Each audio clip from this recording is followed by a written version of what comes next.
once my kids were in crisis, I was able to use my voice to help others. And I was able to use my voice to actually make meaningful change. Mm-hmm. And that doesn't happen until someone speaks up. Right. Because you don't know that there's a problem. You think everything's fine until you say something. And it's like you see something, say something. It's the same thing with education, that it's not working.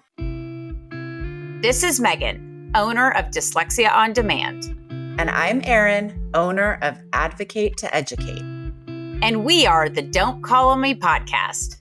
We are here to talk about dyslexia, to remove the stigma, to hear what families really go through, and to share their stories. In both of our businesses and personal experiences on a daily basis, we listen to people telling their stories. Many of heartbreak, many of struggle, but most all have a silver lining, even eventually. It's all about the stories. The more we share, the more we realize we aren't alone and we are a community. No, a tribe standing together. The Don't Call on Me podcast is brought to you by Dyslexia on Demand and Advocate to Educate. Let's start. So briefly introduce yourselves and a little bit about who you are, how you ended up here, that kind of thing. All right. My name is Lucia. I am a mom of 3. I have a 14-year-old son and boy-girl 11-year-old twins. Both of our twins are dyslexic and dysgraphic, and just think so uniquely. It's really amazing and to see the way that they think. And they are such an inspiration to me of how strong they are and how hard they work every single day. My name is Ansley and I'm 11. What grade are you going into? 6. It's a big year. Are you excited about going into middle school? Yeah, I hear you. I think as moms, I bet your mama is a little bit also like, my girl's going into middle school. It's just that ripping that Band-Aid off to move on. So why don't you guys also share where you're from? So we live in a suburb outside of Oklahoma City. I live next to Deer Creek. Yes, we are in Deer Creek Public School District. But Ansley will share a little bit more about her experience and what school that she and her twin brother are currently at. Okay. Yes. Excellent. All right. So how about we just kind of kick it off by you guys sharing a little bit more about your journey, like a little bit about when we learned that the twins had dyslexia. Ainsley's when you learned and you first realized, right, that you had dyslexia, kind of some of the emotions tied to it. Perfect. So you want me to start about when I noticed or when you noticed? When I noticed. Okay, go ahead. You talk first. My twin brother, they found out when he was in 2nd grade, which was right after the pandemic. Mm-hmm. And so they decided to get me tested for it. And the guy, it only showed that I had dysgraphia. So they thought I just had dysgraphia in 3rd grade. But then we got tested that summer again, and it showed that I had dyslexia too. And so I shadowed at where my brother was going, Trinity. I found out that summer that I got in. When I wasn't diagnosed with it yet, I had a struggle with reading and writing, and that was like one of my worst subjects because I couldn't do anything about it. They didn't really have much help there. Like somebody would come to the classroom sometimes, but not a lot. Was there something that you noticed in the classroom for you that was particularly hard? I was always asking for help to spell stuff and like, what is this word? What does this word mean?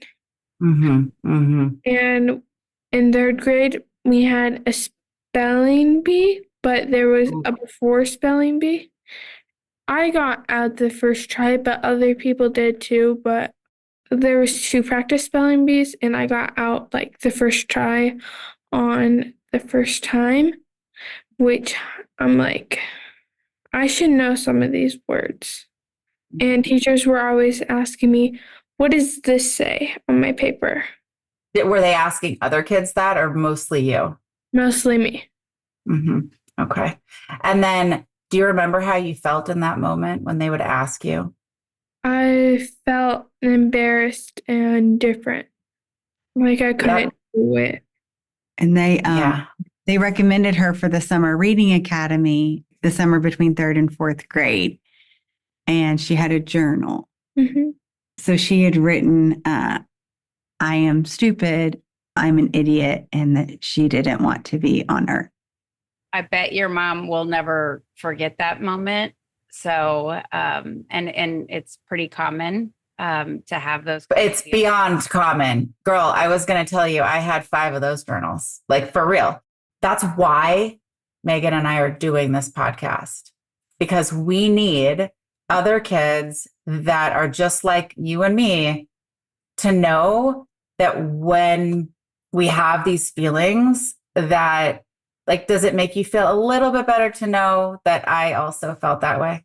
Even though you don't know me, but still, right?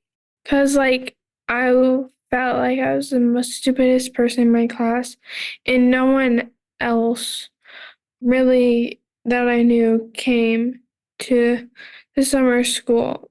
I was like, what is this for? Why do I have to do this? Why do I have to go here? Because it wasn't that fun. Because summer school, I feel like it just makes some people think that they're stupider than they are.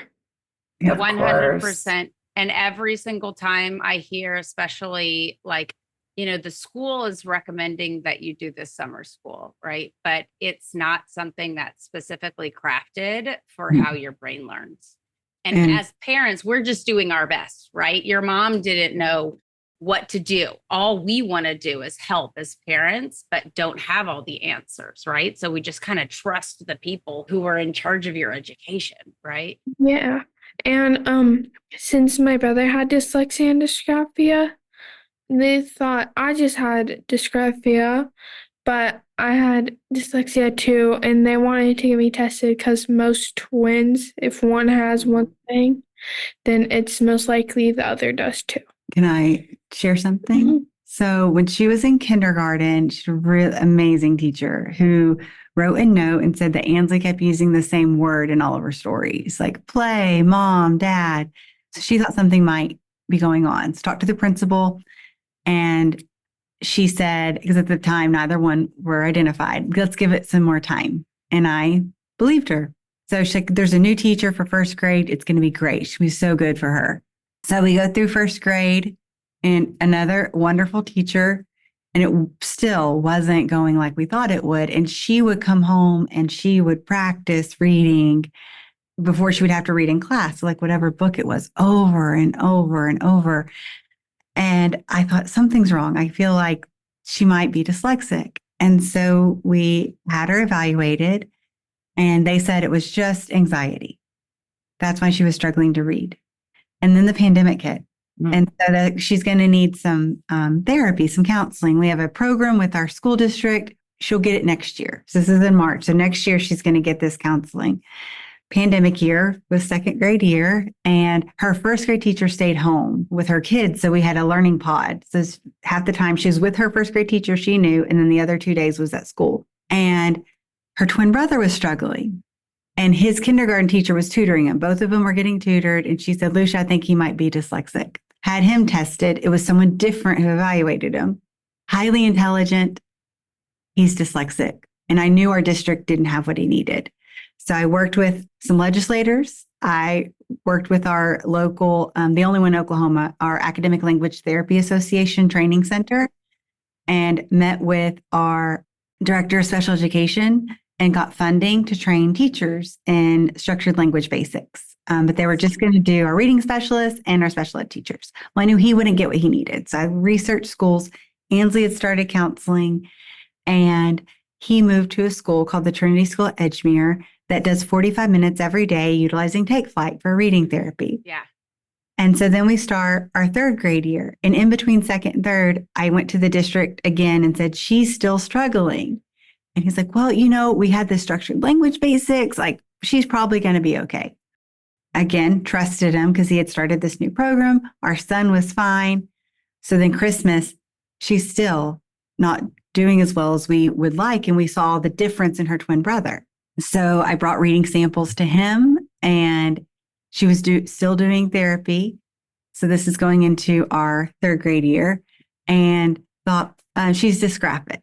I'm like, okay, like, you think that's it? He's like, well, yeah, like, her verbal comprehension is really high. She's so intelligent. Her verbal comprehension is incredible. Her vocabulary is incredible. Like, she's probably not dyslexic, like, not knowing at the time, like, that's exactly the profile. Like, that is always the strength.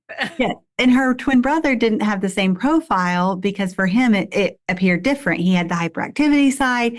His emotional IQ and verbal comprehension just wasn't the same as Ansley's, because she does theater and all these things are like, that's really a high need. And that's just, he has a different, math is more like his strong suit, and numbers and like engineering.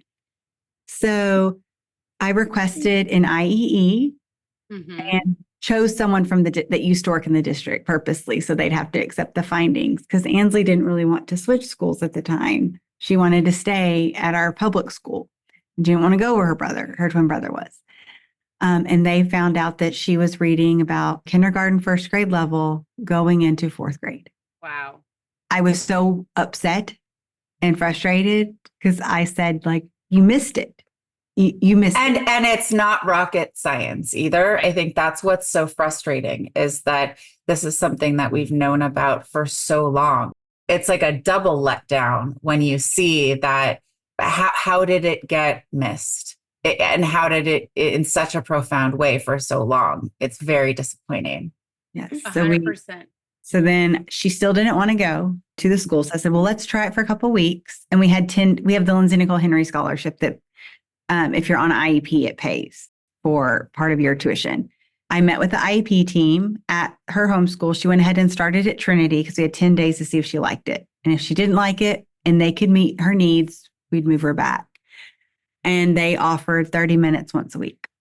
Oh my gosh. And I'm like, that's not going to do it. I'm on the board now at Pain Education Center, which is our training center that trains teachers and trains you to become a CALT, a certified academic language therapist. And so one lesson of structured language basics, like, that takes an hour. And I missed saying, in her 3rd grade year, they put her on an individualized program for reading instruction. And they had written on there she would get structured language basics. Well, after a few weeks, I asked her, like, hey, are you getting that? She's like, no, Mom. So I talked to the teacher. She's like, oh, no, we didn't think she needed it. We're just doing fluency phrases.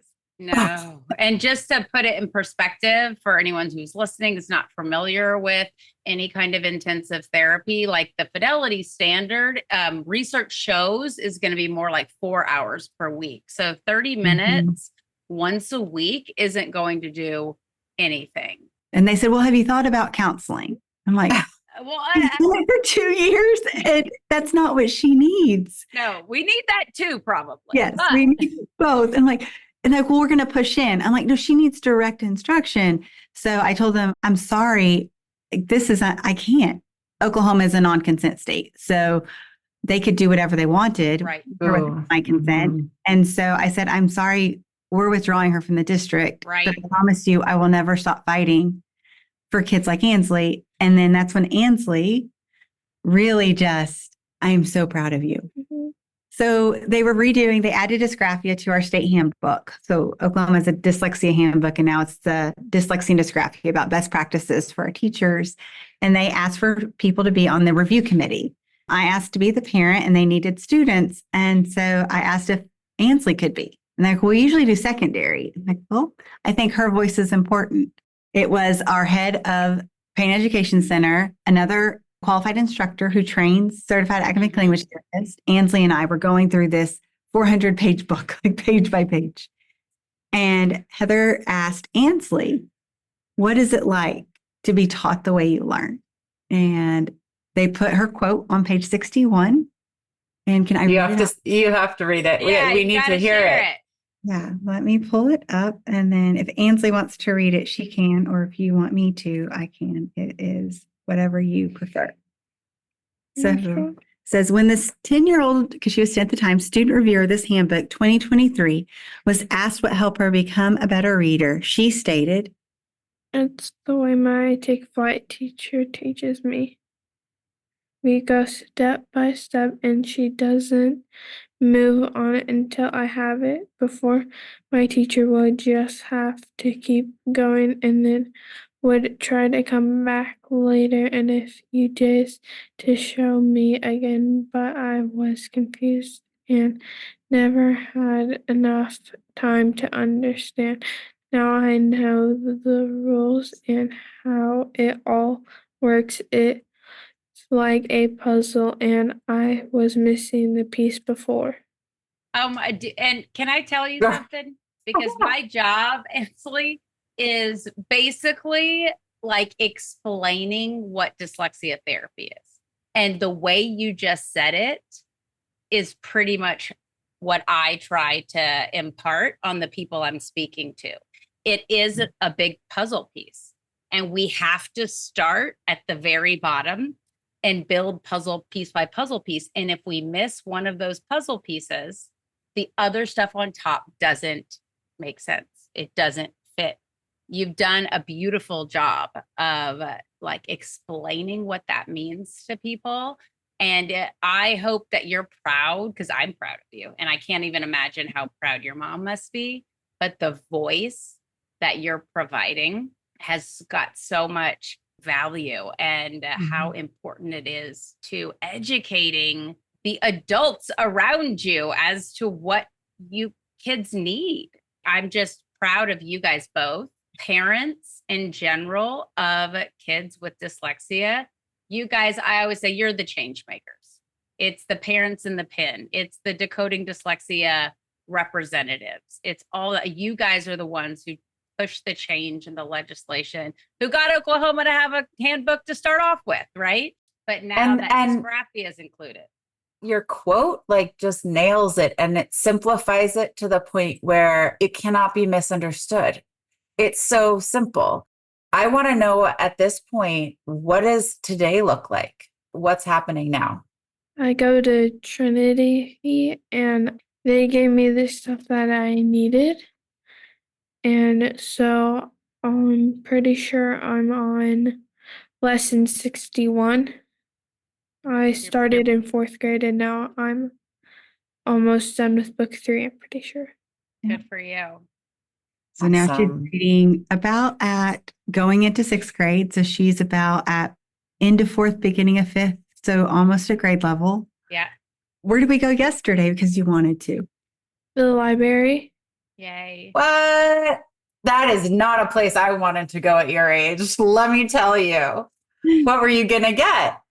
I survived graphic novels. What are your favorite graphic novel series? Because I know you really love graphic novels. Babysitter's Club, Sweet Valley Twins, and I Survived.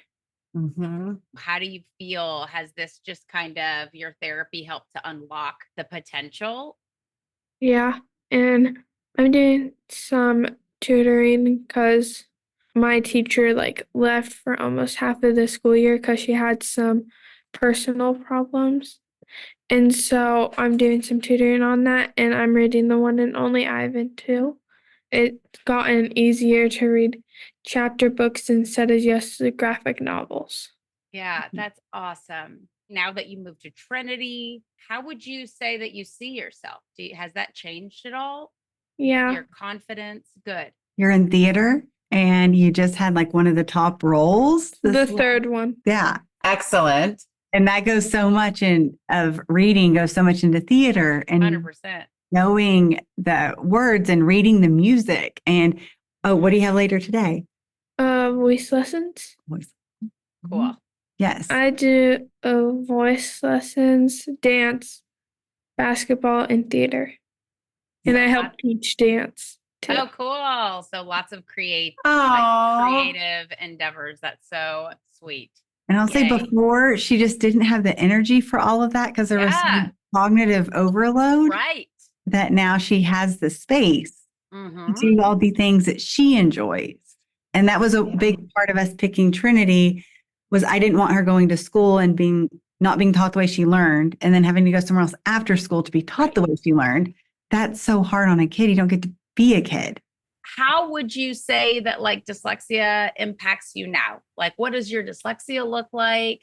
What it looks like now, you would think like she can read really well, but not as well as some other people that like are bookworms, but I can still read well. Well, my confidence definitely boosts up, and it's more fun to read than it was when I didn't have the help I needed. I can write better with my dysgraphia. It's beautiful handwriting. We do cursive. Can I ask you, Ansley, do you remember the first book you finished that you read on your own? Babysitter's Club. I think all of us will remember our first book because it really feels like a huge accomplishment, huh? Mm-hmm. Yeah, like huge. I went to church camp, and there's this graduate speaker. She was speaking at worship, and she couldn't read till 5th grade because of her dyslexia. It was harder for her because everybody was reading out loud before her, or like in 3rd grade, she had to read out loud, so she stalled, and so she didn't have to read. Oh, well, that's why we titled our podcast Don't Call on Me. I mean, I would come up with all sorts of things, but to avoid getting called on. Yeah. I mean, anything I could. Because I don't like when teachers, like, when they're like, who wants to answer this question, and you're not even raising your hand because you're like, I'm not sure. One time I raised my hand and then I forgot the answer, so I just asked to go to the bathroom. Mm-hmm. There you go. That's what we do. That's what we do. I know. Because she cares. She has such an empathetic heart. And I think a lot of that comes from the way she's wired and because she struggles. So she has such a heart for other people. She spoke at our public school board meeting. So I spoke about what is dyslexia, but Ansley spoke and shared her story. And what did you ask them to do? Do you remember? To help the kids like me. Yeah. Yeah, because if you see people that have dyslexia, but they're not getting the help you need, compared to somebody that has dyslexia and are getting the help you need, and you compare them with their writing and reading, you can see which one's better. And it's the one that's getting this stuff. Okay. And so now that school, they are teaching Take Flight. Good. And it's one of my favorite teachers that's helping teaching Take Flight, and she lives in our neighborhood. That's awesome. Both of you guys, your voices are so hugely important, and you're making a huge difference. So the next question I was going to ask your mom was what your mom sees as being your strengths and weaknesses related to your dyslexia. We already know what one of the strengths is. Her strengths, she's so artistic and has such a way of expressing that. And as you all have evidence here today, her ability to so eloquently speak and so confidently speak in public and be so open and honest about her journey, I admire that so much. And the empathy that she has for others. I will say I wouldn't even say it's a weakness, it's something that we're working on, is the impact that not receiving the help she needed and being misidentified for so long really did impact her mental health. She still sees a counselor that helps with anxiety because that's something that is so ingrained in you when you're young that you have to rewire that part of your brain and that emotional response. And I am so proud of her for being so open about that and sharing that she struggles with that. I struggle with anxiety as well, and knowing it's okay to have feelings and it's okay to be upset and mad that things didn't happen like they should have, and taking that to do something positive. So recently, Oklahoma just got signed into law in May, which Ansley helped inspire, and I got to be a part of giving feedback, was Senate Bill 362, which is a science of reading bill. It's called the Strong Readers Act. So redoing our Reading Sufficiency Act, because we shouldn't have sufficient readers. We should have strong readers. And so it eliminates the third grade retention because more of the same, louder does not help. Yeah. And it bans 3 cueing, and it mandates teacher training for all, starting through third grade, then adding a year every year up till 8th grade. And it creates a content test for teacher certification, and it creates dyslexia micro-credentialing as well. That's awesome. Hey, I'm moving to Oklahoma. Yeah. I mean, this sounds like this is magical. One of our friends that knows Ansley is a senator and helped with crafting the bill, and they wanted our feedback on it and what helped, what didn't help. And it's been pretty phenomenal to see that happen. And it wouldn't have happened without Ansley. That's amazing. Like, I didn't know that. So that's the model. I mean, there are several states who are taking that path. There's so many more that have to get on board. What you guys did is enormous. Huge. The next thing is we need to figure out some way to hold them accountable. I have a question about Ansley's ability. Do you think that you're comfortable speaking up about being dyslexic? Was that something that came naturally to you and just kind of, it was easy for you from the start? Or was that something that you kind of built up the courage to start doing? I mostly built up the courage because I was embarrassed in first and second grade if I would ask for help of how to spell one of the sight words. I didn't really know how to spell what till 4th grade because I was too embarrassed to ask for help, and it was everybody was it's the most easiest word in the world to spell. My hope for you through your journey of healing is that you learn that it doesn't mean anything about you. How you spell has no bearing on who you are as a person. It really makes no difference. Did it help you to become more outspoken about it, knowing what it was, knowing that you struggled because you're dyslexic and your brain is wired differently? Mm-hmm. Is that what helped you? Mm-hmm. Yeah. Just giving it a name? Mm-hmm. Can you tell them what you said not to tell Hayden till he's 18? Oh, yes. So I love podcasts. Her and Dawson. I listened to this podcast by ADD magazine, Attitude. It talked about how when you are neurodivergent, your brain is literally bigger. Yeah. And particularly if you are dyslexic and have ADD or ADHD, and Ansley has the ADD inattentive type, and that you have to make more neurological pathways in your brain. So your brain has more connections and your brain is literally bigger. I told her she's not allowed to tell her older brother that until he's 18, that her brain is bigger and that she has more neurological pathways than he does. Yep. Yeah. Neurotypical. My dad is undiagnosed dyslexic and dropped out of school in eighth going into 9th grade and did well for himself as a truck driver, but he didn't get the help he needed. He moved to Texas. My parents moved from Texas to Oklahoma to help with the kids when her brother got diagnosed with dyslexia to help drive him to school because he didn't want the same thing that happened to him to happen to his grandkids. Oh. And so they live 4 streets over from us. Oh. He practices reading with them sometimes, not as comfortable, but so sweet. Because he was never taught. When I had homework from my tutoring, it's called a rap. It's where it's words and you read them. And so we were timing them.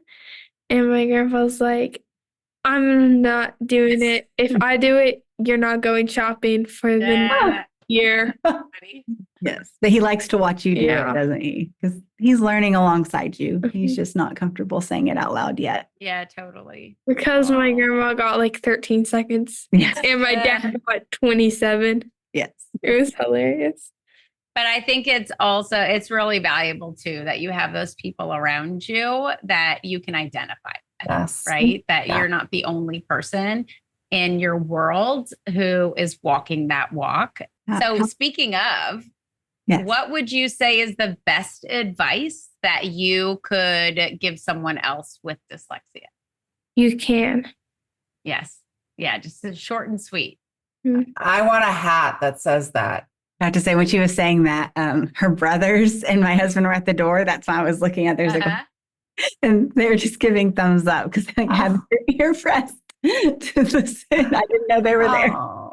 I love that it's a family affair. And Ansley, tell me if this feels true for you now that you're living what it feels like to go to a school that's supportive and you're getting what you need. If your family giggles about something, you're not, and this is how I feel, like I'm okay with it because I laugh too. But had that happened a couple of years ago, it wouldn't have been as funny, or it wouldn't be something you'd be okay with joking about. Is that accurate?